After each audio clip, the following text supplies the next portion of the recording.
naona kama uliwagusa watu kitu hapa. Je, kujiunga vikundi vya vikoba na ujirani mwema ni dhambi? Alafu kuongezea hapo ili tutoke hapo kwa watu wa mtandaoni, aliuliza mara nyingi sana, mwingine anasema, je, kijana mcha Mungu ni sahihi kunyoa panki?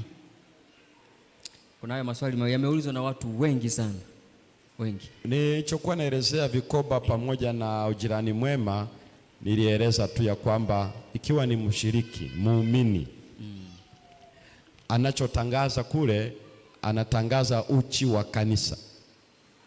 Kanisa halifanyi kabisa. Ndio maana huyu anapata hofu, anaangukia kwenye vikundi vya ujirani. Hiyo ni moja. Kanisa halina msaada, uwezeshaji na wa uwepo wao wakati wa matukio yenye huzuni ama yenye furaha. Kwa hiyo inabidi atafute sehemu nyingine. Bii yake ni kwamba huyu muumini ana matatizo. Kwa sababu nieleza pale ya kwamba kama huyu muumini anatembelea majirani, uwepo wake kwa majirani unafahamika, ni mtu mwema, hahitaji vikundi, hahitaji na kueleza kabisa ile hofu alionayo, hahitaji, kwa sababu wale wote ni watu wake. Tabitha mpaka amekufa hakuna aliyewaalika wale watu,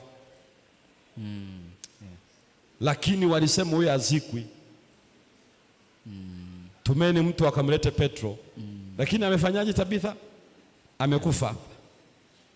Kwa hiyo kuna mawili hapa, ama huyu ni mgonjwa wa kiroho, maisha yake sio chumvi kwa majirani. Kwa hiyo inabidi atafute kule waweke sera zao, lakini Yesu ameeleza sera ya kuwa na Yesu ndani yao. Majirani wataiona hiyo nuru. Kwa hiyo hata nyumba ikiwaka moto ndio wa kwanza kuzima. Wakiona mtu amekuja kuiba pale, wewe unafanya nini hapa? Kwa sababu wewe umesafiri. Sasa wengine ni jirani, hawasalimiani. Hiki hakuna chochote. Yaani hata ukihama wanasema ngoja ahame. Wengine nao wakayaone huko. Lazima utafute kikundi. Unapokuja kwenye upande wa SACCOS, tulijifunza kanisa linawezesha kwenye mindset. Ndio maana naita seminar, naita wataalamu, lakini wakati huo wakati hajafikia hapo, sisi tunafanyaje? Kwa sababu ni koinonia. Lakini inapoonekana kanisa halina msaada kwa uzima wa sasa na uzima wa milele, ndipo mtu anatafuta njia zingine. Na huko watamuliza. Umesikia mzee wa kanisa? Nakusikia. Watamuliza tu, iko siku moja. Lakini ndicho hicho kanisa linapaswa kufanya. Kwa hiyo yote ni hofu ya maisha ambayo anaona hana mahara anaweza kusaidika. Kwa hiyo inabidi atafute hizo njia. Lakini ukisoma hili kanisa utagundua hili kanisa ni familia. Alafu hilo swali ya kwamba kunyoa panki kwa lugha nyingine anazungumzia tu mitindo fulani ya kunyoa. Watu wanaona tu kunyoa, lakini kunyoa ni mojawapo ya muonekano. Nisiseme tu kunyoa, lakini ni kwamba Biblia inaelezea mtawatambua kwa matunda yao.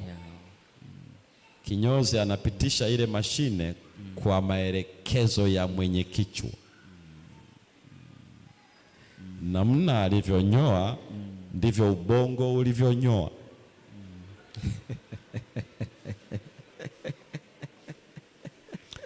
Kwa hivyo sio kwamba imekuja tu kwa bahati mbaya, ni uamuzi kabisa, ni uchaguzi. Nikienda nikanunua nguo dukani, ni kwamba aina hiyo ya muonekano wa hiyo nguo uko kwenye ubongo wangu.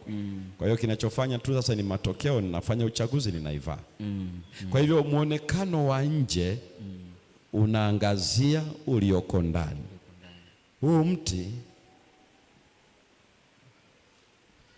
ili ua hili tunachoweza kuona ni hii hapa. Lakini hakuna mtu anaweza kuona mizizi.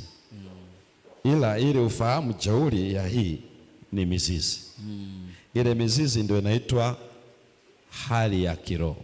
Alafu hii maua muonekano wake na kila kitu hali ya kimaadili, ethics na spirituality yake. Sasa hii ya mwonekano, umaridadi wote huu unabebwa na mizizi, roots. Kwa hiyo hata ukiona upepo umevuma, mtu umesimama, watasema huyu mtu ni mgumu. Hakuna anayesema mizizi yake ni imara. Hawajui huo mti umeshikiliwa na ndio spana imefunga ule mti kwenye ardhi. Ila tunaangalia kuanzia hapo kwenye shina kwenda juu. Na kwa sababu hatuioni mizizi, hali ya kiroho haionekani. Hiyo unaiona hali ya kiroho kwa namna inavyo struggle huku juu, inavyopambana huku juu. Kwa hivyo ndivyo ilivyo pia ya kwamba unajuaje hali ya kiroho ya mtu? Ni yale yanayoonekana. Kwa hiyo ndio maana mtu asema, unamuuliza kwa nini unanyoa hivi? Mbona aliyekuwekea hizo nywele zinaota zikiwa sawia? Wewe una matatizo gani? Kwa sababu ni jogoo tu ndio ana hiyo denge. Sasa wewe unapiga huku unaacha kiduku hapa. Ndio kusema Yesu iseri za hapa tu ndio zinaotaga nywele. Kama zinaota na za huku, maana yake kuna changamoto. Sasa kwa nini unanyoa hivyo? Wao zinawashwa huku zikibaki? Au kuna mahali umejifunza? Na kwa nini umeamua kujifunza hivyo?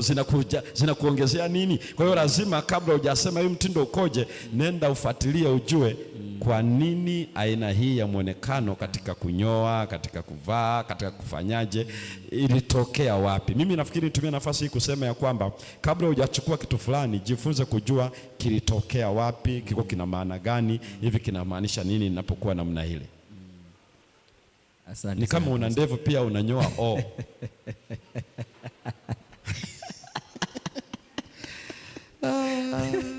na mtu aliuza swali hilo hapa, nilitaka niongezee hapo. Wewe nisiende kwenye ndevu za watu hapa, sije nikaharibikiwa. Niwa nawaambia vijana, watu wanafuga kuku wanapata mayai, alafu watu wengine wanafuga ndevu, sio wanapata nini? Kingo, tuendelee tu kwanza. Pastor, kipindi hiki kitakuwa kifupi sana. Kwa kweli. Tunakushukuru.